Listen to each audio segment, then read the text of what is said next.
Art is all around us.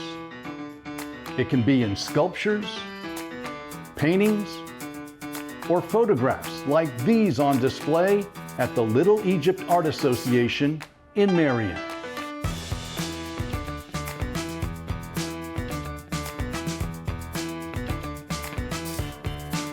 But today, we're going to think bigger. Much bigger. We're looking at an art form that actually dates back to prehistoric times, and one that is gaining in popularity across southern Illinois: the mural.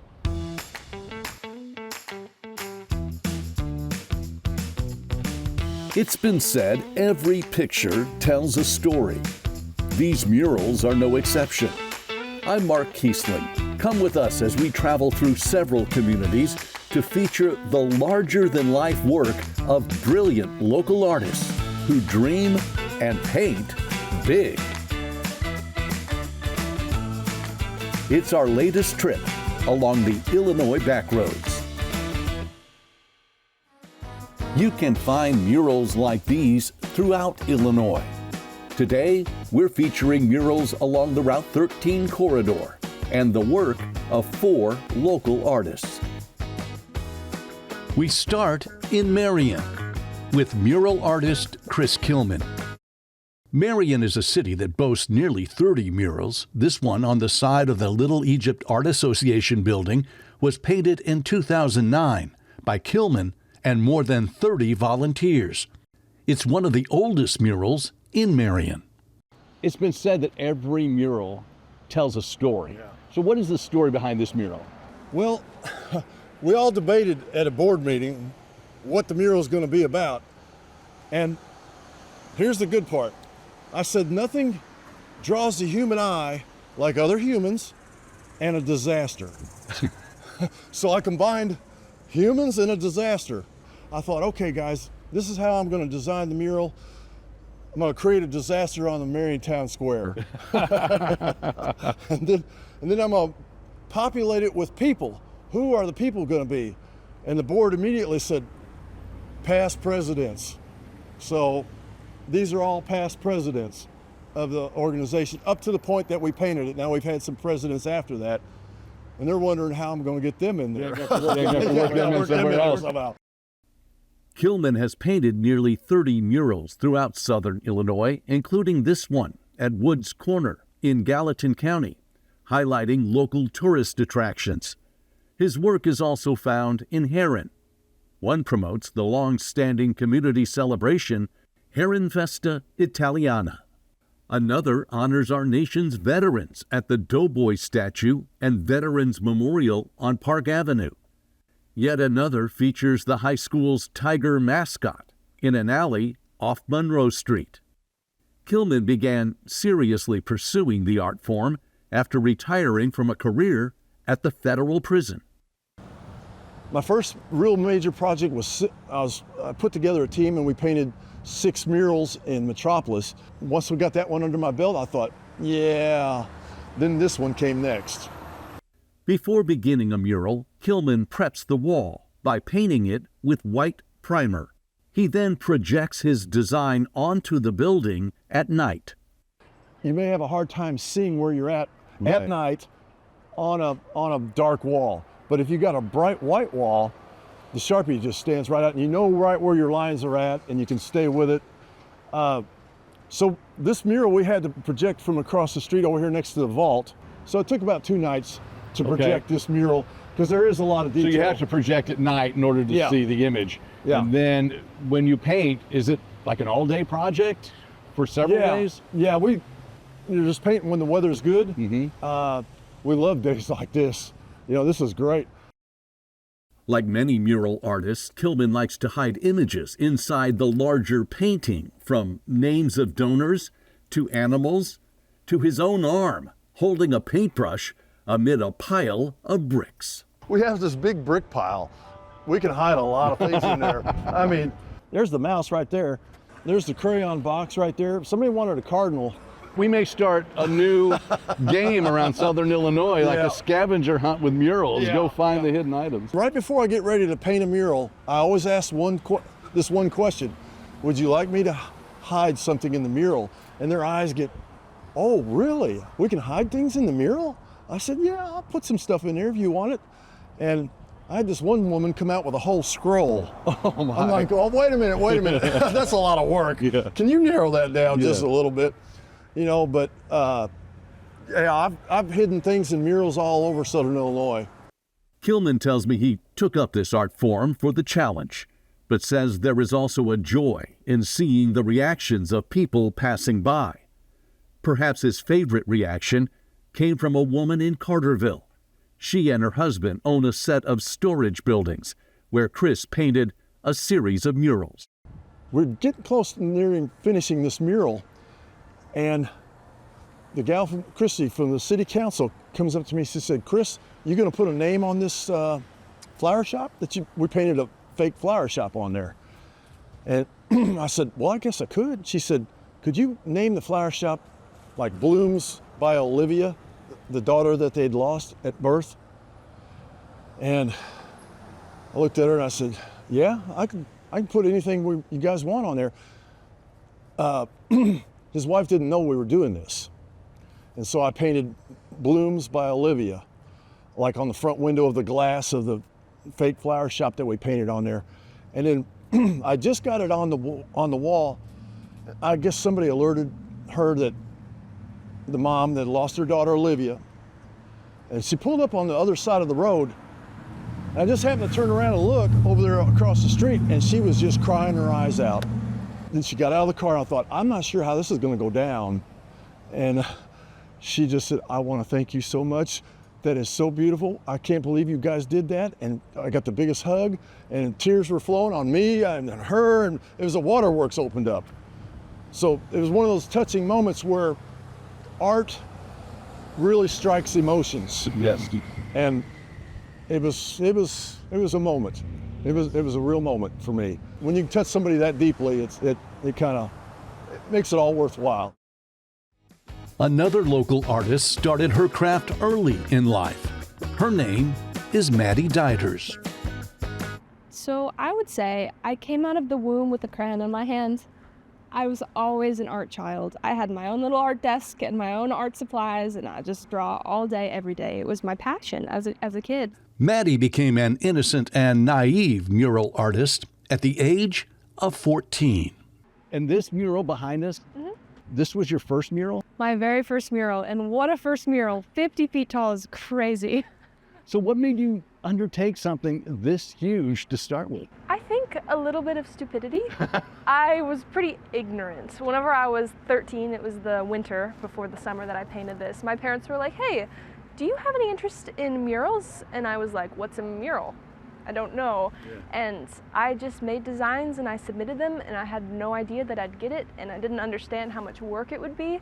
So if I had been an adult, maybe I would have never tried, which is a little sad, but I'm glad that I had the childish stupidity to Yeah, there's something to be undertake said for like a little bit of childhood ignorance Yes. on maybe what the real world is like. Definitely. But it's beautiful. And what does it represent? What can you tell us about this? So it represents the Northern Italian immigration to America and their role in coal mining as an occupation, because coal mining is really big in this area specifically, and there's a lot of the Northern Italian immigration. And so as the waves go across, it transitions from the Italian flag to the American flag, and it has the boats, and it incorporates the deck as part of the people waving goodbye. Other murals soon followed, including one even larger than the first. It's found on Court Street, right across from the Marion Fire Station. This mural honors the U.S. military, police, and of course, firefighters. I wanted to do something to support our local first responders. So I worked with, it was first the fire station that I worked with through the city, and then I worked with the owner of the building. His name is Ron Osmond. He's a lawyer from Yes. Marion. And we got to make something truly special and honor everybody, first responders, branches of the military, something patriotic. So. And it's obviously special to local veterans, with many expressing their gratitude. I got a lot of veterans wanting to thank me for representation for them. I got, actually, strangely enough, a lot of cards were given to me with like their personal story on the inside, so that was really special. Did you have help on that one? Yes, I couldn't drive at that point, so my parents were with me every single day. Okay. For safety reasons, and also it's something fun to do for them. Since those first 2 murals, Maddie has created larger-than-life works of art throughout the area, including this one on the side of the Irma C. Hayes Center in Carbondale, honoring the facility's namesake. There are several more located throughout Jackson County. One that I love in Murfreesboro is the mural of the deer looking into the field camera.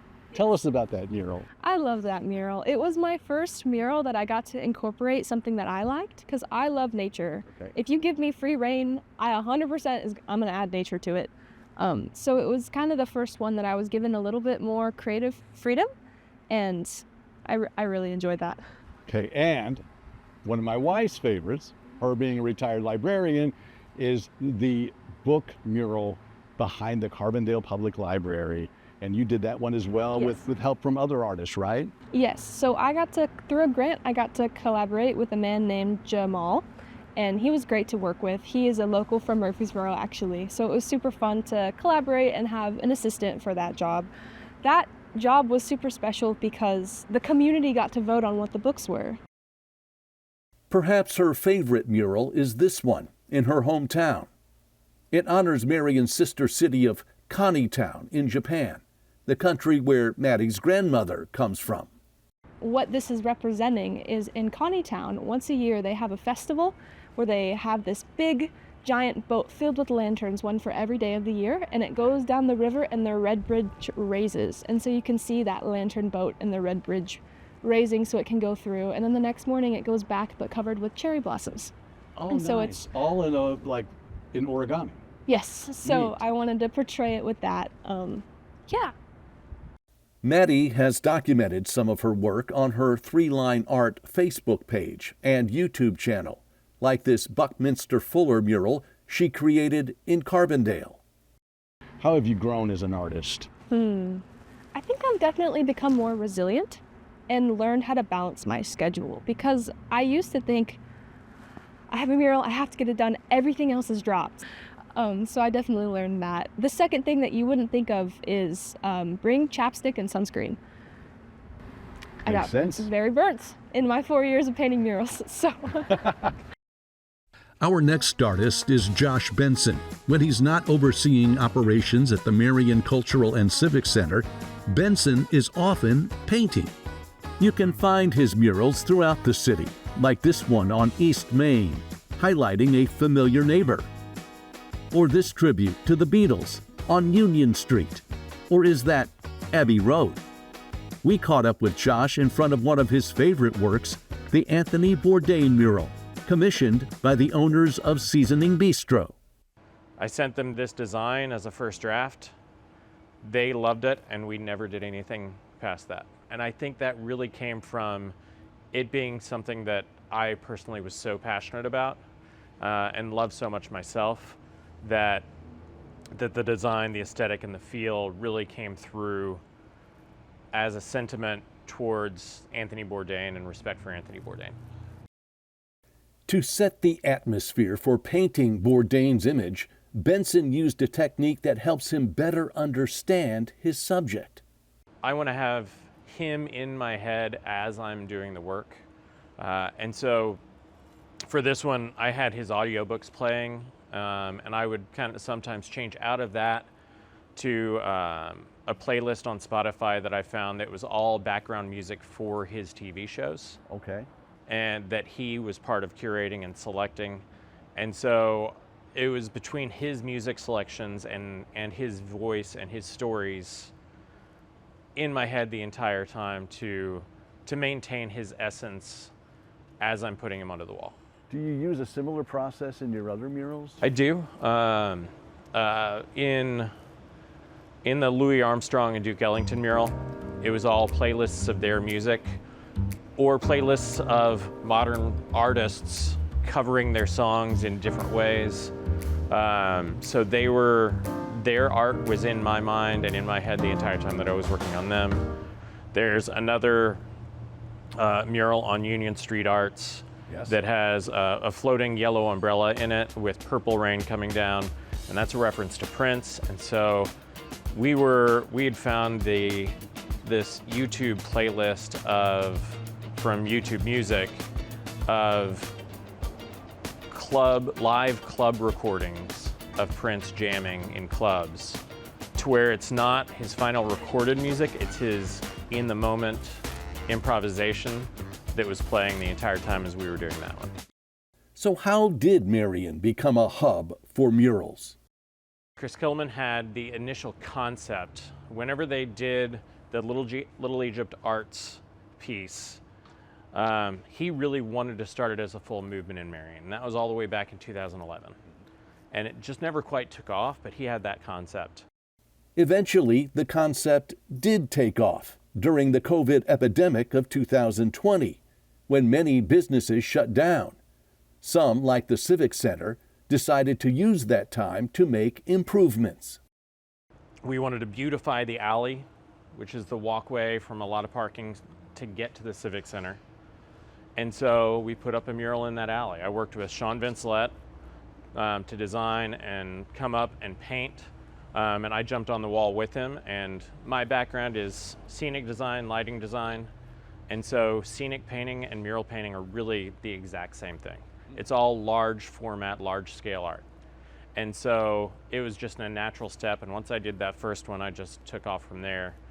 And everything really sourced from the Paradise Alley mural that started in September of 2020. Other murals soon followed. Benson says the one of Satchmo and the Duke on the Biassy building was actually a big stepping stone in his progress as a mural artist. That was actually the second mural that I ever painted, and the first one that I kind of went into design and solo, concept design and painting solo, along with assistance from Luke O'Neill, and that one really. That one was a proof to myself of the artist that I was. And it helped prove to others that mural art was a big opportunity to expand the appreciation of art and to attract tourists. Whenever we started doing these large format murals, that's when everything took off throughout the rest of Southern Illinois. Not everyone was on board at first. Some saw the mural movement as a threat to the city's historic buildings. There were a lot of people, older established people in the community, who were afraid that it was going to look like we were putting up graffiti and it wasn't going to look intentionally placed. And as we created more murals, I think that a lot of that doubt went away, and it became very evident that literally the face of our downtown was being brought back to life with color and vibrancy and art. That vibrancy can be seen in this mural in nearby Harrisburg. Benson partnered with Arts Co. of Saline County to create this stunning work. They wanted it to be Southern Illinois, really Saline County centric. And so you'll see aspects of farming, tourism, which is Camel Rock, and then the old coal mining tipple that taps into the coal mining history of Saline County. And then to bring the vibrant part of it, we set this bright hypercolor sunrise as the background to really set it off and bring that life into that spot that they wanted. The work of wall dog Christine Brunk-DeShazo is evident as soon as you drive into her hometown of Murfreesboro.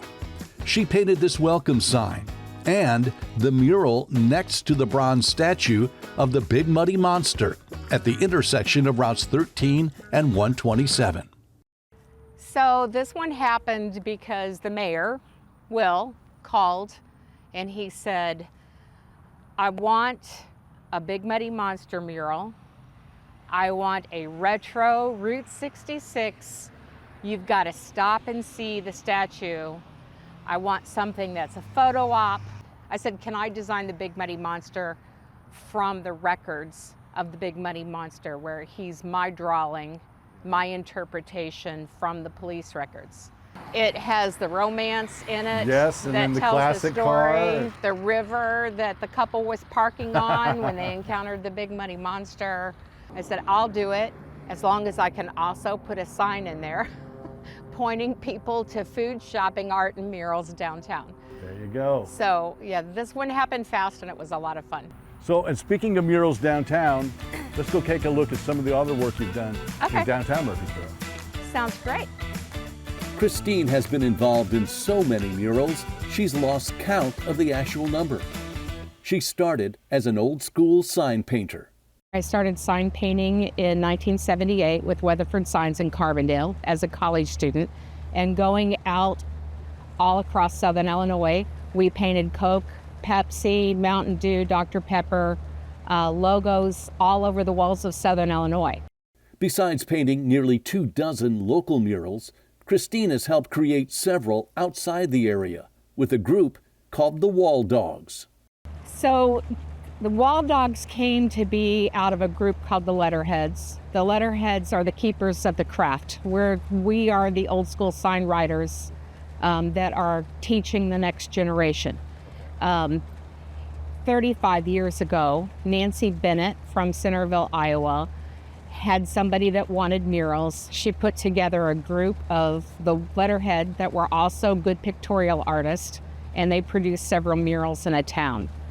The Wall Dogs have completed mural projects in nearly 30 towns across the nation. Generally, it takes 2 to 3 years to put an event together because we generally have 200 to 250 artists come from upwards of 9 different countries. Wow. They give up their time, they pay their own way. Our time for the community is as a volunteer, but the community feeds us and houses us. Back in her hometown, Christine has several murals. She helped with this one on 13th Street, touting Murfreesboro as American as apple pie. Another highlights the city's annual Apple Festival. And one of my favorites, the mural on 14th Street, where the red pickup appears to be driving out of the historic black and white background. Another is found in Carl Lee Park. So there's this beautiful park. It was a grocery store turned into a youth and rec center, and we needed to do something with this wall. So my vision was to do something that visually extended the park because it was a small park, and something that looked like you were looking through the wall, and that the trees that are on the next block were actually part of the park and just an extension. I wanted it very trompe-l'oeil, but with a bit of fantasy to it. I've always been in love with Walt Disney's colorization of Bambi. Mm-hmm. So the background is very much inspired by, Yes. by Bambi. I wanted that feeling that you could just keep walking on the other side of the fountain and take that leap and just step right into the wall. Wow. People visiting Carbondale by train can see Christine's work inside the station, a mural depicting the city's railroad history. Christine's visual storytelling can also be seen on buildings throughout Carbondale. The Carbondale Conscientious is about saving the monarch butterfly.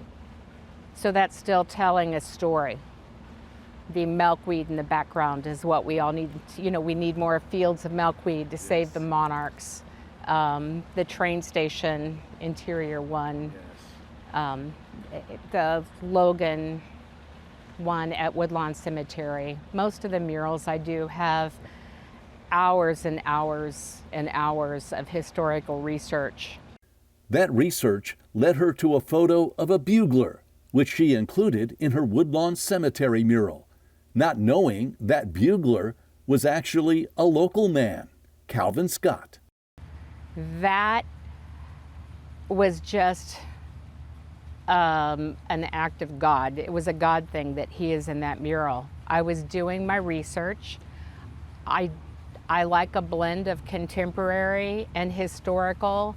I like a graphic element mixed with a historical element. And I was doing my research and found a picture of him online. And I just saw where I wanted to put him, how I wanted to lay it out. And then they brought this up while I was painting. And he cried. He had no idea that he was on this mural, and he just kept saying, "That's me." Like, why did you put me on there? It was meant to be. Yeah. For Christine and these other local artists, their work is largely about promoting something bigger than themselves, their communities, and the beauty of Southern Illinois. It really does promote tourism, and it really, I believe, has become a vital part of Southern Illinois, and not just pride, because we live in one of the most beautiful places in the United States. So I think it uplifts and gives us all pride, but it's helping to promote the small businesses and keep our towns alive and see fresh growth. As you travel throughout the state, take time to enjoy the beauty around you, including these larger-than-life works of art, adding color and creativity to your journey on the Illinois Backroads. To learn more about murals in Southern Illinois, visit any of these sites.